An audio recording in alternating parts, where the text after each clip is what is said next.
Assalamualaikum warahmatullahi wabarakatuh. Saya perwakilan dari kelompok 4. Di sini saya akan menjelaskan materi tentang konsep pembebanan pajak dan kriteria sistem pajak lainnya. Berdasarkan Undang-Undang Nomor 28 Tahun 2007 Pasal 1 Ayat 1, pajak adalah kontribusi wajib pada negara yang terutang oleh orang pribadi atau badan yang bersifat memaksa dengan tidak mendapatkan imbalan secara langsung. Pajak dapat dikelompokkan menjadi dua, pajak langsung dan pajak tidak langsung. Pajak langsung adalah pajak yang melekat pada setiap pribadi atau disebut dengan wajib pajak, yang kewajibannya tidak dapat dialihkan ke pihak lain. Pajak yang termasuk ke dalam pajak langsung ada tiga. Yang pertama adalah pajak penghasilan atau PPh, yang kedua adalah pajak bumi dan bangunan atau PBB, dan yang ketiga adalah pajak kendaraan bermotor. Yang pertama, pajak penghasilan atau PPh.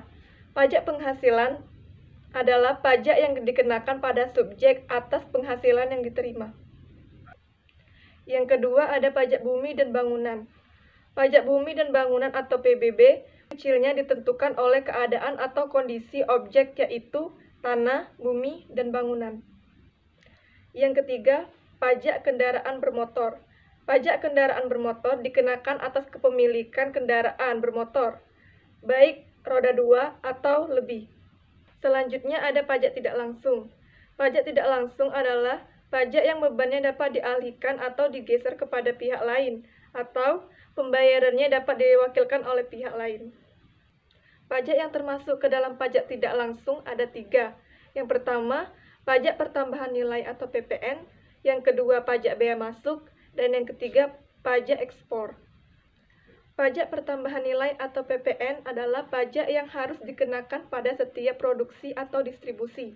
Tetapi, jumlah pajak terutang dibebankan kepada konsumen yang memakai produk tersebut. Selanjutnya, pajak bea masuk adalah pajak yang dikenakan terhadap barang yang masuk ke dalam suatu daerah. Sedangkan pajak ekspor adalah pungutan resmi yang dikenakan terhadap barang ekspor tertentu.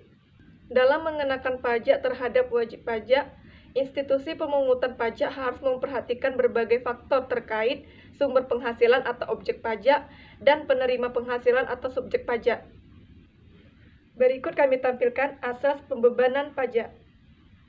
Asas domisili adalah pajak yang dikenakan atas suatu penghasilan yang diperoleh pribadi atau badan yang merupakan penduduk atau berdomisili di negara tersebut.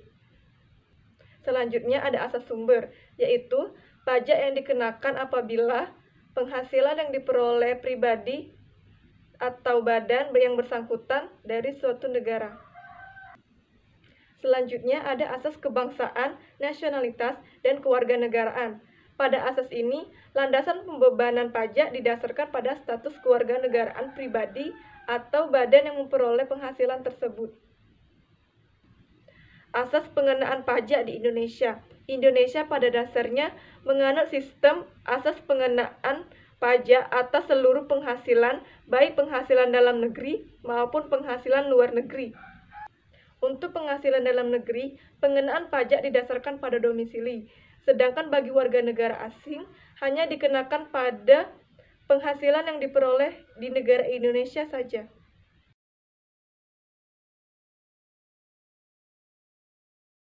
Saya ingin menjelaskan mengenai pajak penghasilan pasal 23. Pajak penghasilan 23, mekanismenya dan cara pemotongannya sama dengan pasal 21. Perbedaannya hanya pada objek pemotongan. Bila pasal 21 atas jasa atau kegiatan yang dilakukan oleh individu atau perseorangan. Untuk pasal 23, objek pajaknya berhubungan dengan penggunaan kapital atau modal. Contoh perhitungan. Yayasan Mitra Mandiri meminta kantor akuntan publik ARHD untuk mengaudit tahun buku 2014 dengan nilai kontrak 30 juta. Bulan Maret tahun 2015, pembayaran atas kontrak ini dilunasi seluruhnya. Perhitungannya adalah sebagai berikut. Pasal 23 yang harus dipotong oleh yayasan adalah 2% dikali 30 juta sama dengan 600.000. Jurnalnya adalah Nama akun adalah beban audit. Mempunyai debit sebesar 30 juta rupiah.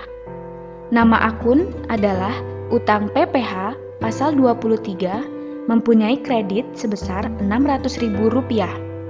Nama akun adalah bank atau kas, mempunyai kredit sebesar 29.400.000 rupiah.